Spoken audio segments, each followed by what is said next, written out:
Santo. Amen.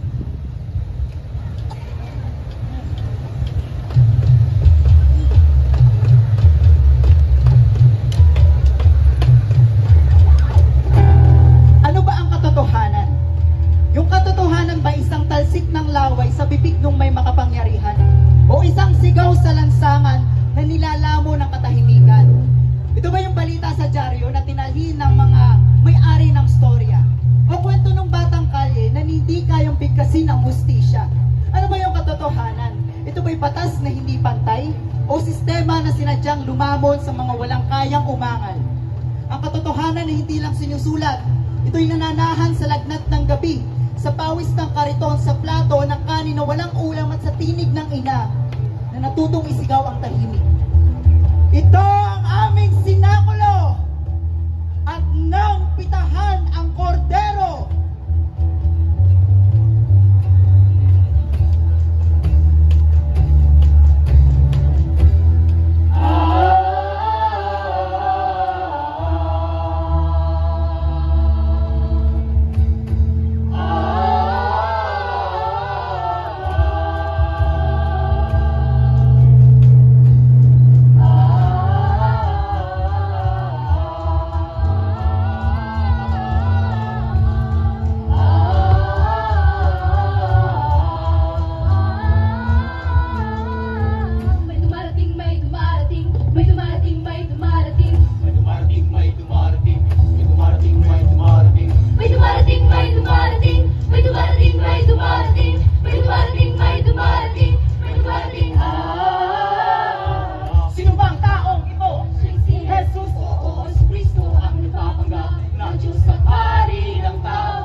Jesucristo.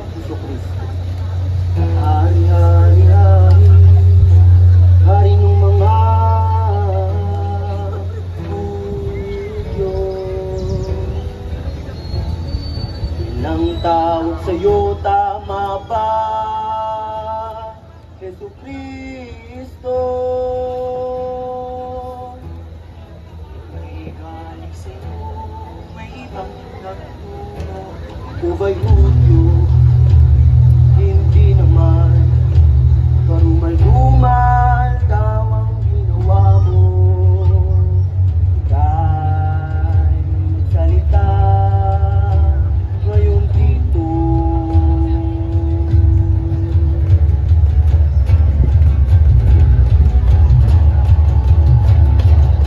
Sa maluwang kaharian, kung ito'y dito'y naitikman.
wala akong nakikitang sala sa taong iyon. Ano ba ang kanyang kasalanan upang maging kapag dapat siyang ipako sa krus? Sa akin ay sabihin at ng aking malaman. Bayan siya ang sanhi ng sigalo. Mahal niya sa buhay at tao. Nasa kanila nandito. Gulo, gulo, gulo, gulo, gulo, gulo, gulo siyang nagdulot. At nagmula pa pala sa Galilea ang taong ito. Kung gayon, dali niyo siya kay Herodes. May dumarating! Si Heso Cristo, ang mapaghimala, ang tagapagpagaling, makunyin! Andyan na siya, andyan na siya. Mapaghimala, ang tagapagpagaling, ang mga sa'yo. Si Jesucristo ay mapangilang manlulong pagkahaman at napapanggap na hari. Sinwari ko ang palungkot sa kanyang galing. Hari, sakang hari. Hari-hari, sakang hari. Ulat at wala sa isip, kakitaan. Kilos na ating gawin. Jesu Cristo! Kung totoo nga ang mga sabi-sabi, dali! Ipakita ang iyong mapaghimalang galing at sa ganyang paraan, ako'y maniniwala sa iyong Diyos. Ika'y magiging malaya kung umuhay ng isang tunay na hari. Kilos! Ah, walang kwenta, walang kwenta. Oras ay ubus na. Wala nang pag-usapan pa. Ang kailangan ng isa tayo ay isa. Ay isa. Ay isa. Hari! Isa kang baliw! Alisin siya sa harapan ko! Ngayon din!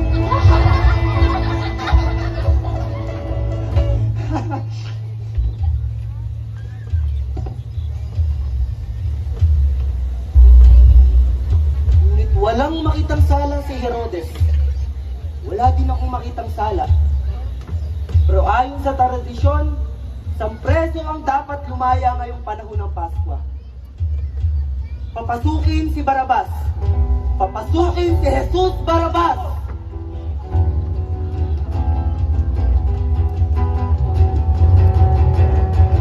Pili kayo ngayon ang magnanakaw o ang hari. Pili ngayon, pili at magmadali. Si Barabas, Si Barabas, ang kriminal. kriminal. Si Barabas ang kriminal, palayain.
inyong hari.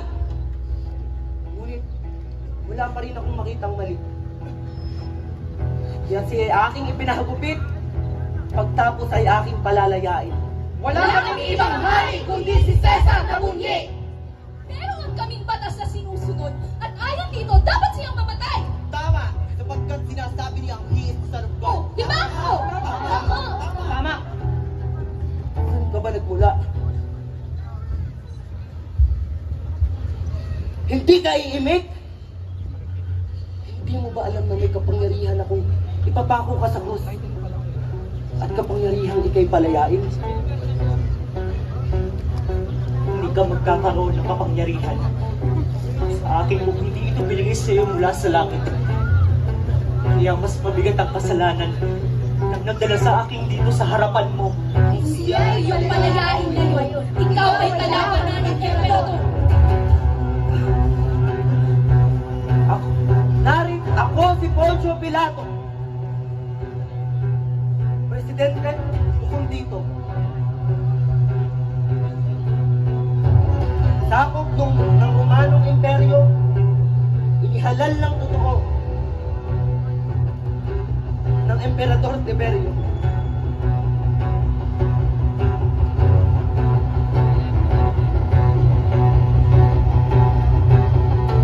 Ang hatol ko't sentensya ayon sa kanyang sala ay sa krus nga iparipa, 2 kamay at paa.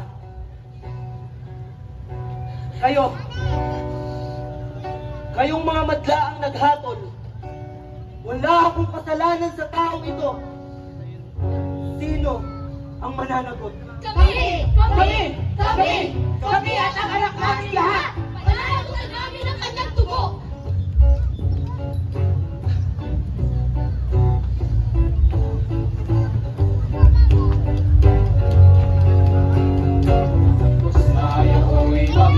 Labis na nagkakaapat, lumulubog sa balikan.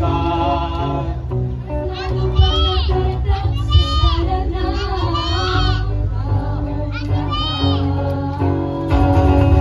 Dahil pinaglalasan, yagapin tuloy. piligan. Mula ngayong unang araw na nagkasalat sumuway, yung si Eva, si Adan.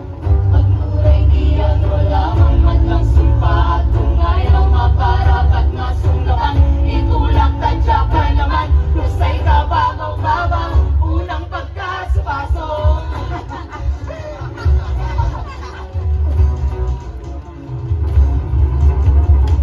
Kakabigatan ng krus na pinasan ni Jesus at agad na sukasok.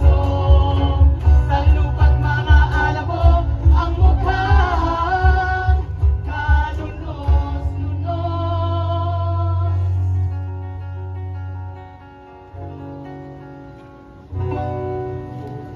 Buwan aking ina, iyo kayang makabata, sila yan ang mata. Anak mong isa-isa sa ganito pag-sa. Ang iyong sanbuso ay iyong bitiwan. At kita ay hahalinghan, ako kaya'y mabubuhay sa lagay mo nga iyan. O punsong sinisinta, ikaw ay magtalika na, iyang mabigat mong dala, bitiwan at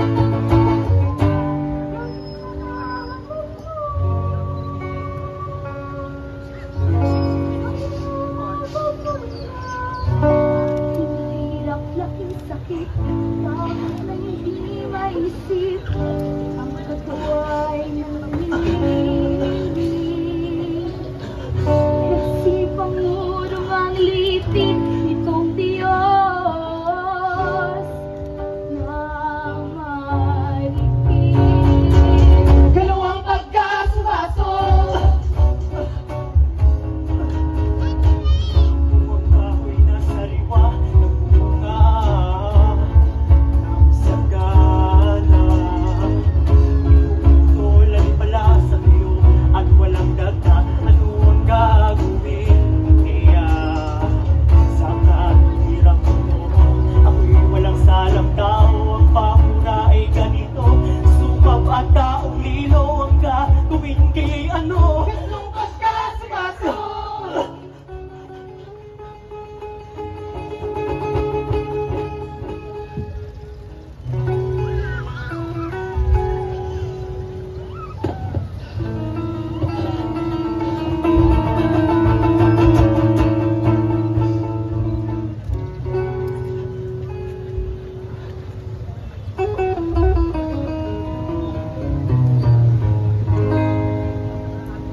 di sa manmabot doon sa butas ng gusto na pagpapakuhan.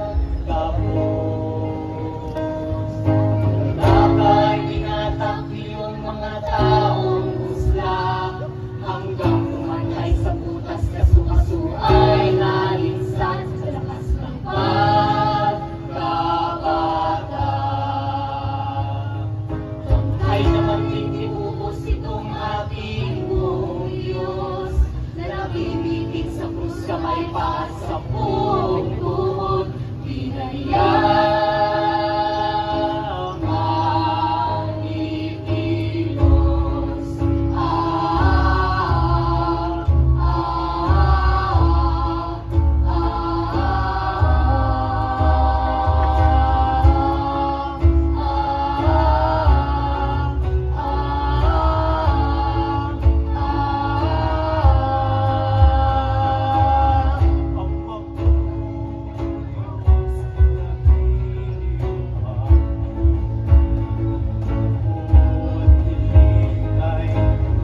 Pagtawain ng lahat ng taong taksil na nagpapako sa akin.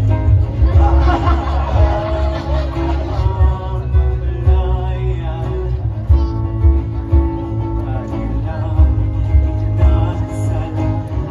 Walang loob ka, di man magdalita ako naman.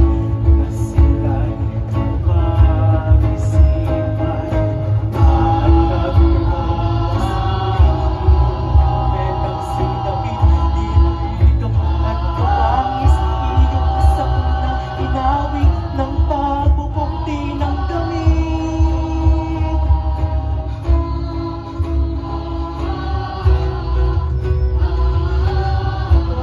Salamat!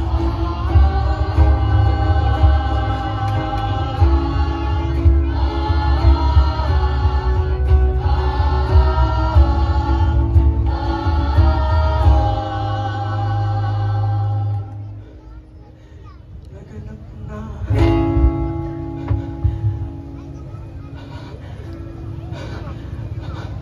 Ama, sa iyong mga kamay ko, sa iyong mga kamay inaalay ang aking espiritu.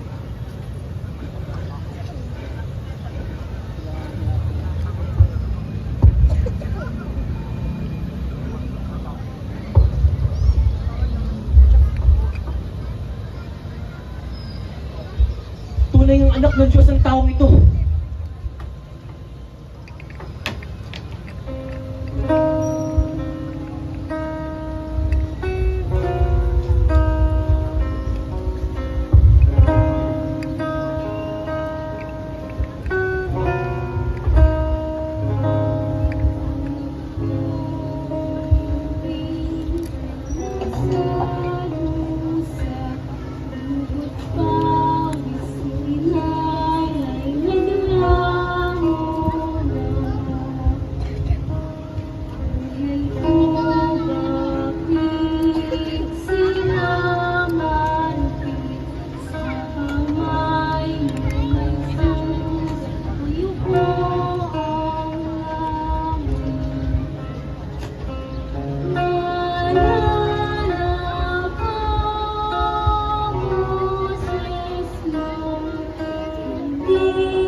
pagpapakasakit ni Kristo. Ang kanyang naratibo ay nalalapit sa ating kwento. Kwento ng paghihirap ng manggagawa at mananita. Araw-araw ay nagpapasan ng krus ng sistema sa piling ng dusa, gutom, paglimos sa hustisya.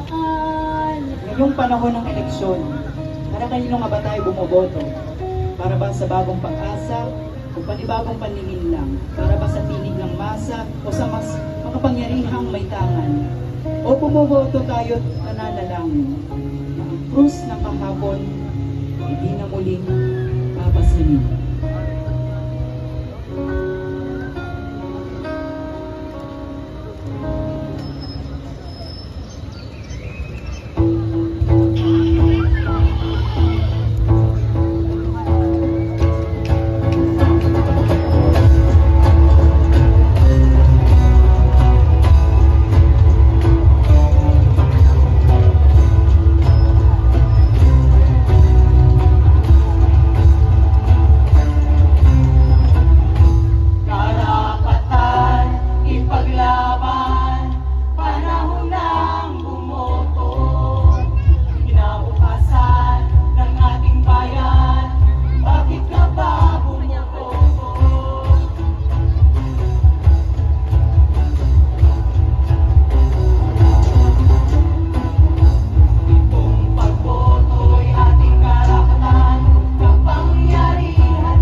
karapatan, kapangyarihan nating mamamayan. Huwag niyong sayangin, dapat nagampanan tungkulin natin sa ating bayan. Sa pagboto niyo, nakataya kinabukasan ko. Kaya't pag-isipan niyo kung sino bang dapat na iboto.